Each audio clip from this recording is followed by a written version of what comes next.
Listen to them, put it make him wanna. Shivana, representing Paruga. We are back with another one. This is the Bakuya Togere. She said what she said. What she said. And we are back with another episode. I don't know if you listened to the last one, but you need to give us feedback. Please comment. Give us, when you listen to any of these podcasts, please comment. Tell us where we have. Tell us what we have done wrong. Tell us what we have done right. Tuwani. Let it be a healthy relationship, all right? Don't just take things from us. Yeah? All right. In studio with me, the beautifuls, always the beautiful ladies in the house. Yes, Gazelle is my name, the female woman lover. I am a Mugisu woman from Bali and a lesbian woman. Okay. Sweet chocolate. Sweet chocolate. The usual suspect. Sweet chocolate. Da Mugishu. Da mu. Sweet Protestant. You are Protestant. Usual. I am very dark. I am very skinny. I love food. Yeah, I'm like, yes. Happy to be here. You love food very much. Are you sure? You tell me why that This means. is Luca. Jaja Luca. I am masculine presenting. I am light skinned. I am short. I am a Muganda. And of course, I am a Catholic, the guilt trippers, the emotional blackmailers. Emotional blackmailers. Umukatuliki yacu kuba different. I mean, And then Sobi, a Muganda, Anglican, slightly older woman. Yes, I'm a soul. Yes, a slightly older woman. I am yet to get into the older woman range, but yes, slightly older woman. What else? Ngonge clan. We love water. Kavye. I've been told. okay, now I'm telling you now again. Yes. Thank you. I've been told. What else? Yeah, I'm a loving. I'm a fun person. Yeah. And then the on and off guest. Yeah, my name is Hannah. I'm a STEM. I identify as a rich lesbian.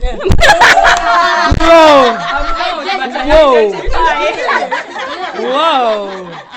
What's up? What? right? Yeah, they taught me about your rich. Identify. They taught me about rich lesbian. Yeah, I identify as one. Hey, how do we know that this is a rich? Wait, first tell me, how do we know that this is a rich lesbian? I identify. Okay, how do you feel like, I'm a rich lesbian? How does it feel? What is the feeling? Please. What is the feeling to identify As a rich lesbian. Okay. Okay, that's what I'm taking me Let me to. give you a tip. Do you see how she dresses? And that's That's a skin. tip. Exactly. I was about to say, how much is your t-shirt? with the gold watch? No, let's take it one by one. Guys, T-shirt. enough. T-shirt is what, 40? Yeah, 40. The pants. You guys, you're making me like those teenagers on TikTok. Anyone who has never seen a Hannah blush? Yeah. Today is the day. Guys, she's blushing in the studio. All right, and my friends call me Amma. I am everything I'm lame. I have broken bones. I have on and off weight all the time. I am big. I'm medium. I am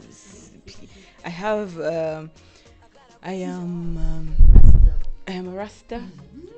Sometimes I know English. Sometimes I don't. Sometimes I know things. Sometimes my intellectual sharpness is just there, and then sometimes it's off. Are you An artist. I am. Are you a graduate? A graduate somewhere in the world. And religion, I am in between in the middle. Yeah. Yes, that's who I am, and we always have a silent producer. Just introduce yourself. The things that come along with you. Just that. Oh, okay. Hi. I'm the producer, and my name is. Do you really need to know the producer? Yeah, I'm a thick baby, a beautiful, rich, short. I'm actually short, but I like my shortness, and I'm happy to be in this space. It's okay even if you don't happy. It's okay, producer. All right, I'm going to pass this microphone right to Jaja Luka, who is going to take us through today's topic. I think people are wondering, this is not the usual what we say. So basically that introduction leads us to our topic today. So take it away, Jaja. Yeah, that was illustrating the intersecting identities, because today we'll be dissecting intersectionality, interconnectedness. How are we as women, as LBQ women, as people in our communities intersected, connected, like we are mathematical sets. How do we all come together? So we'll be looking at how we all come together as one. Yes, and with that we'll be looking at how we are discriminated and marginalized. But also how we discriminate and marginalize others. Right? Kubaonya. Yeah, at the end of the day, we might talk about discrimination or we are discriminated against this, but we also do it in our own little circles, in our little social spaces. So yeah, this makes us look at how we discriminate and how we are discriminated against, and then how we can bring about harmony when you identify, because sometimes we are actually not aware that we are discriminating. But when you are aware and you identify those things, so then maybe you can work on it and make it a better space. Intersectionality could be differences and how those differences come together. Yeah. For example, I am a queer person, masculine presenting, and with my, like I said, the guilt trippers, the Catholics, they're very good at that. So how does that affect and impact the way I represent myself in the community? As a Catholic, as someone who has come from a Catholic background, and maybe my kind of education, actually that even affected the schools I went to. Yes, and those schools also impacted my lived realities and experiences. To me, intersectionality, I'm not going to define it, but I'm just going to say it makes us more cautious of the power and the privileges and everything else that we own. Like, we forget other people matter and it's always about us. So intersectionality for me is the tool that we might use or we can use to actually achieve justice and equality, by knowing that everybody's different, but we have that maybe problem that exists with every other woman or person. Yeah.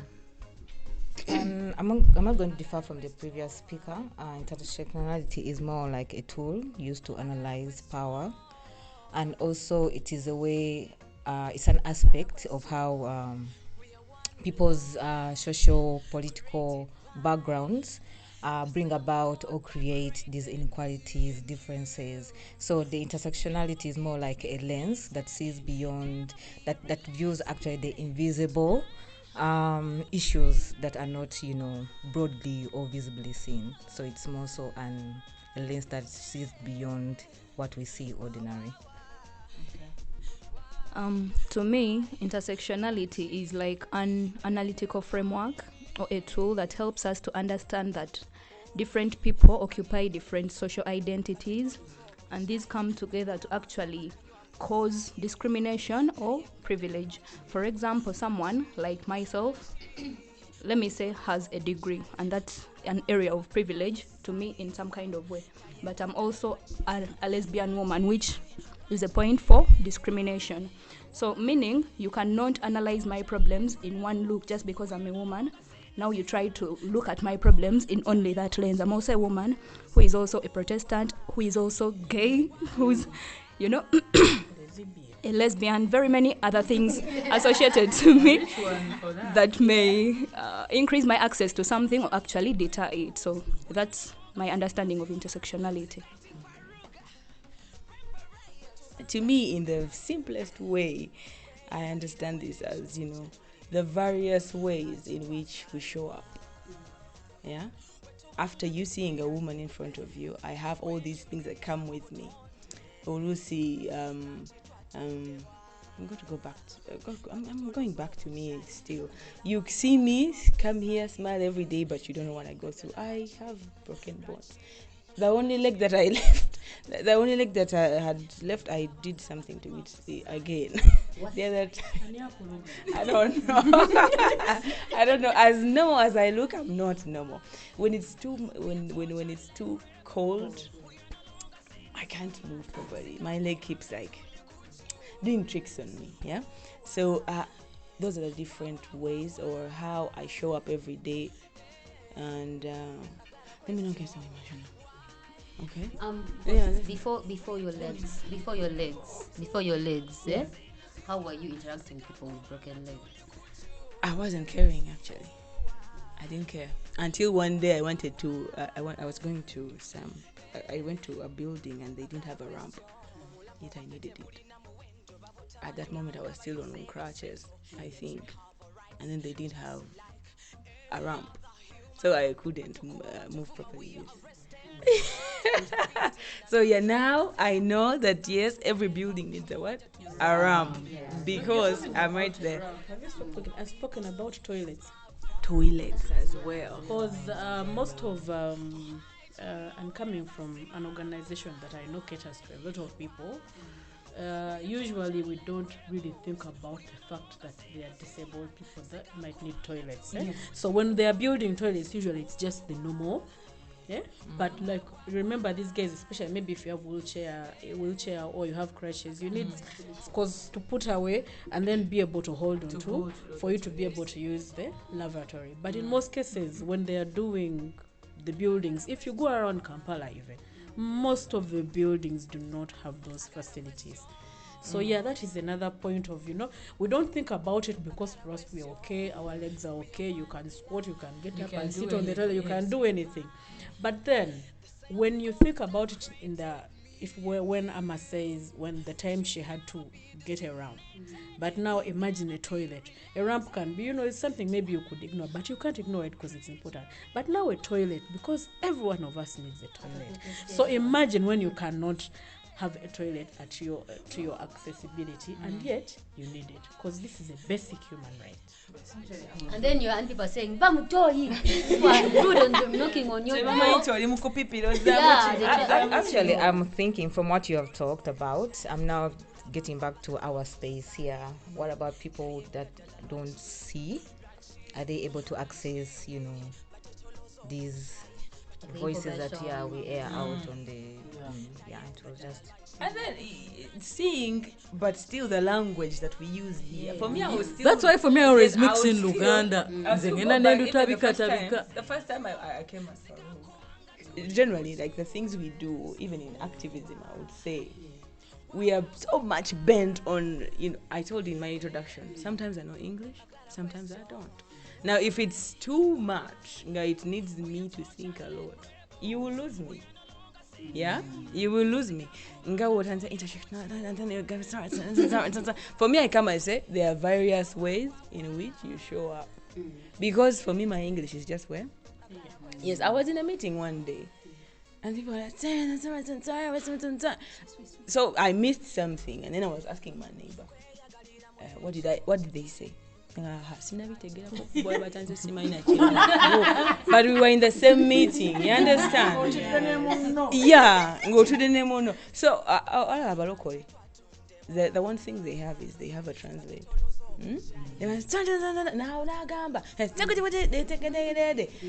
It's because they want everyone to what? To understand. But now, when it gets to that, it gets also tricky. You realize the other language that we have and the alternative for English is Luganda. But how many tribes do we have in Uganda? Over 50 something. Yes, but in the central here, we will have to. Why?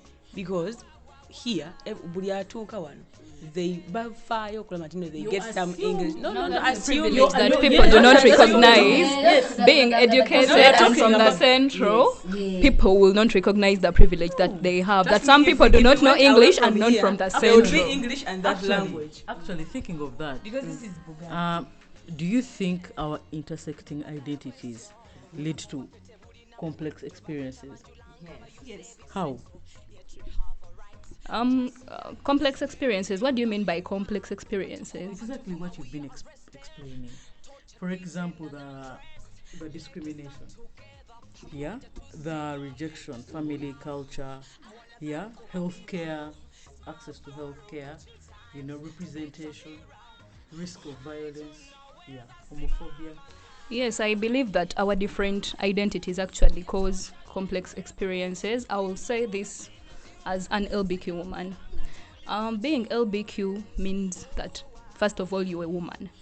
You're not belonging to the majority gender, because men are particularly considered to be more superior to women.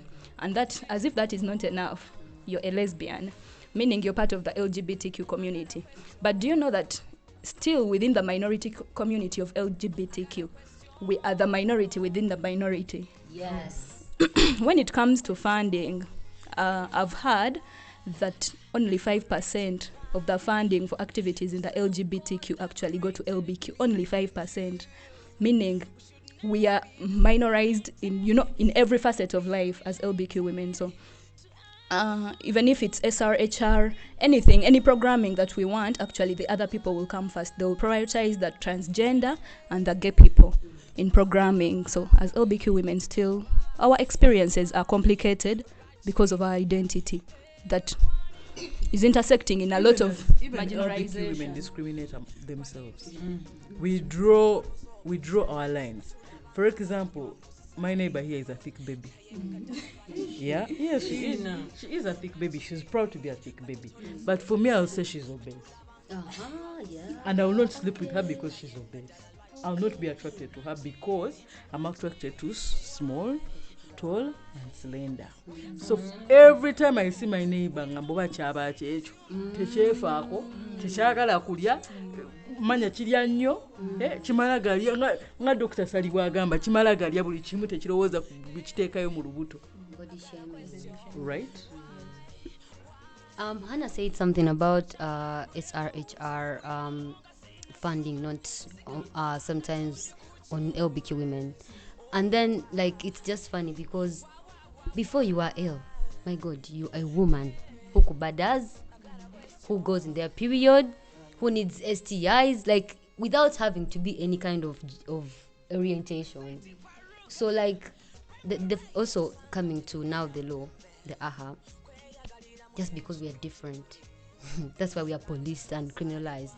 Yet we can exist in a world where we're different, but we can live in a world that is actually better. And even among us, we don't date. Some people will not date slightly older women. The moment you become pregnant in the LBQ community, you're excommunicated. they call you a You're bisexual. excommunicated properly. They show you level. Because every time you put your baby out, they're like, hey, she's showing off. Just because she has a baby. And for us, we're struggling to get one. They will give you level because of that. Yeah? I see bisexual women. No one wants to date a bisexual woman. No one. They keep saying no one wants to deal with that drama. It's not generalizing. If you've tried 4, whether you've had it 4 times. So two are bisexual. Which ones are you saying? No, listen. Well, many men don't know me. I think for me, the biggest where it comes in as discriminatory, especially for bisexual women, is the fact that you can never, as an L woman dating a bisexual woman, you can never be comfortable. Why? because this bi woman in our community faces certain forces. Yeah. And when it comes to that time when they are telling them, Twagala mwami, you'll never be chosen. It does not matter. Because there's no way, most of the families that we deal with, there's no family that is going to sit and welcome a fellow. So when it comes to that, for the bisexuals especially, when it comes to choosing and taking a spouse home, and it will never be you as an L woman. It will always be the man, and that is where the biggest heartbreak is for most of the time. The man will get chosen over you, the L woman. So there's that. I would say that backgrounds that include ethnicity, religion, classism, also tribalism, like these really play, an interloading, factors in bringing about or increasing inequalities and discrimination. So I'll give an example. I'm a lesbian woman that is not educated, probably living in a ghetto location, and then I am an albino. On top of that, I'm living with a disability. So all these are more like things that are putting me, or issues that are making me more vulnerable, to these discriminations and these inequalities. So it's more so highlighting the different, those different uniquenesses that actually like fuel inequalities and discrimination. Thinking of that, I'm remembering what someone posted on the WhatsApp group, and it was a call for us to support people in Kitezi. And I'm thinking about how privileged we are here, that somehow, somewhere, the Lord was good to us, and we've been able to stay where we are and weren't affected by the Kitezi problem. Because imagine there is a trans man there. They lost their drugs. Imagine a trans man, HIV. They have to bind. Man. Sometimes if you don't love, you can go mad. Like that's why they say check your privilege, man. The Kuba want to man you can have these things. Like how someone said, single women, stop telling me you're single because you want me to buy your product. I think, okay, this person using the single women card because she's thinking that's what's gonna what? Single mother card, because she's thinking that's how you buy her product. The marketing was like this single mother name. This person was like, stop saying this single mother. I was a single mother. Like we want things to be all of us so we can understand the pain. Yeah, and why don't you understand my pain before you actually know exactly who I am? If you don't understand the pain, then don't say anything about it. Like someone came to my house and was like, hey, and we're olinga mugeto neo munda Kampala. Actually, it will bring me to saying that everything we've been boxed, so it is just, you're either female, or male. And then when it comes to female, you're either, what kind of woman are you? What, it's also going to describe the roles that we are playing as, women. Which kind of woman are you? Are you a married woman? When it comes to orientation, are you heterosexual? Or when it comes to presenting, are you masculine presenting? Are you even married? Do you even have a child? All these. The child's brown. Someone told me. When you speak about children, imagine a woman that has only given birth to girls. Yeah? And everyone is looking for the muska or muskali, muska, and then this very man will go out there to go and continue looking for it, a muska, because you have only girls. My dad, live example. My dad went to look for a son. I imagine at his old age, and it's so sweet that actually God gave him other 3 girls. Like you're the problem, man. You're the problem. Yes. Oh my goodness. So guys, anyway, how do we use intersectionality as a tool for effective advocacy and to support our communities? Before we go there, omuntu yagamba kati no tandise okubeerako ng'omuwala ate mu bantu ennaku zino tansi okubeerako ng'omuwala. Wait, my cousin called me one day. That is when I get anxious. Be thinking, well, I've done what? They call me, come, I go. I first, hey. So I'm like, I be ready for whatever is coming. Then two kanga, the chick is telling me, Kati olaba, Chimani, you love your cousins, you love your nieces. Like, webali, but sibabu. Kati, nze nyana omusawo asobola n'okuyamba. Nze n'omuwa enamba yo. Funayo akaana kamu, just ako. Oja kuwulira like... I don't know why people think they have a right to just say whatever they feel like saying. I think that's why. I'm getting pregnant. That's the I could be. How do you even know if I'm struggling? You get. Yeah. People just see and then they make up. Yeah. That's what takes us to the very question that is in the house: advocacy. How can we advocate? First and foremost, we had actually talked about intersectionality as a lens. That is actually a tool that is used for power analysis. And when we use intersectionality lens, we are more so going deep down to actually looking out for the root causes, not actually the problem, but what is actually causing these problems. So I feel using intersectionality is more so of rooting out the root causes of the various reasons as to why vulnerabilities are actually around. And then also when it comes to like as work, I would say mostly when it comes to SRHR work, I feel using intersectionality is something that we should actually be ready for. It goes hand in hand with change. And talking about change is we should be ready to face or fight power, because we talked about power in the very first place. So that means we are going to dismantle some structures, because if you have to see what we are all talking about, there is power in something,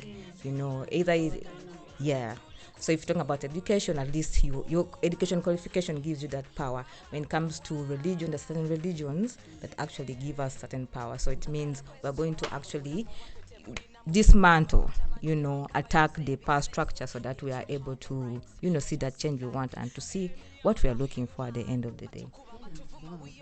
Maybe to add on is let people tell the stories in their words, in their language, in like just give them a chance. Yeah, just a point to meet someone, understand people better. Let them speak for themselves.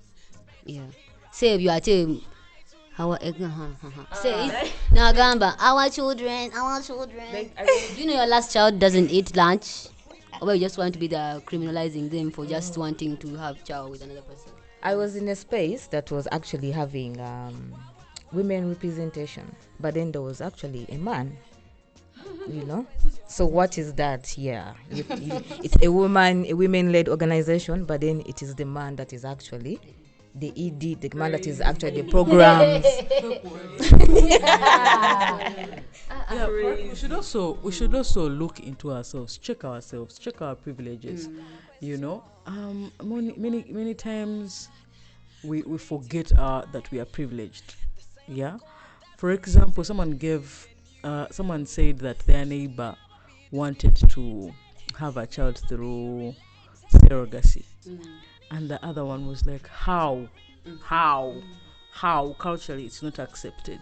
Yeah, but this person hadn't even taken the time to understand why this person opted for surrogacy, why this person was even choosing and was opting for other methods, because this person actually, for them, they wanted a child.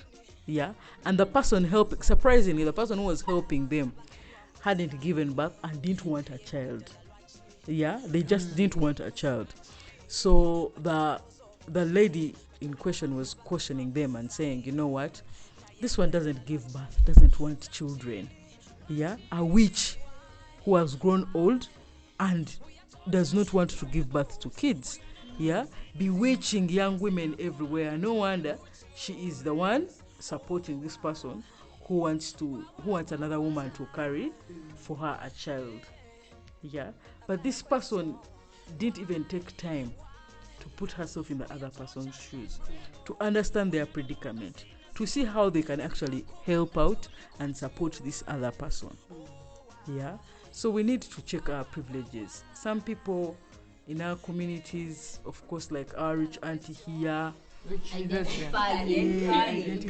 They keep saying that other masculine people, masculine presenting people, bambala tebefaako, bambala agapale, ebisaati simanya bigudde eri. They don't want to associate with people. They keep saying abo bagato tebasoma, abo bachi, just because. Yeah, just because you're speaking from a point of privilege. You've gone to good schools, you speak good English. Yeah, but we are one, you know, the uneducated lesbian, the educated lesbian, the PhD holder, the director, the one who cleans, the one who cooks. We are all the same, and we should not look at each other with a, privileged lens. Yeah. Some people, they get clothes. A host. There was a time we had a feminist, I think, training, and then Alessi mentioned, she asked us about like people who like have a different scent. We'll be there like, like we all want to walk away, but have you ever wondered why the person has that scent? And so Kubanga, they've not had soap in like days, or they don't have water where they stay. Like there's always something. I feel like there's always something. That shouldn't be an excuse. Yeah, of course. Self-awareness. Bad hygiene and not taking care of yourselves. Hey, bombo. Use like any other thing. Hey, mwefeeko.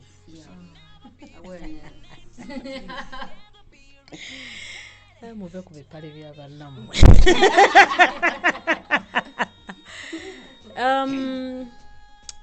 What do I get from this? Usually, for me, when I don't understand the situation, personally or as an individual, I usually sit back and stay quiet and watch. Yeah? When you watch or when you reserve your words, yeah, there's the situation you're saving sometimes. And then from you watching and learning, you learn something. So we have to know that we have to keep unlearning on a daily. We do not know everything. We don't know everyone's condition. Yeah, we do not know everything.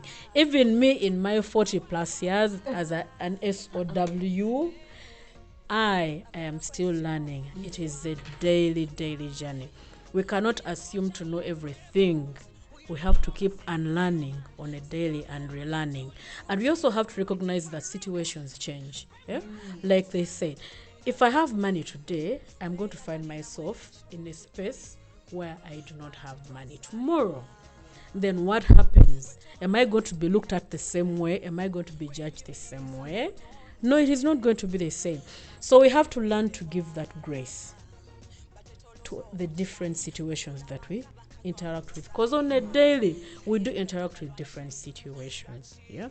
So, for one of the things that really made me mad was, I don't know if I had that chick's number, I would probably call her.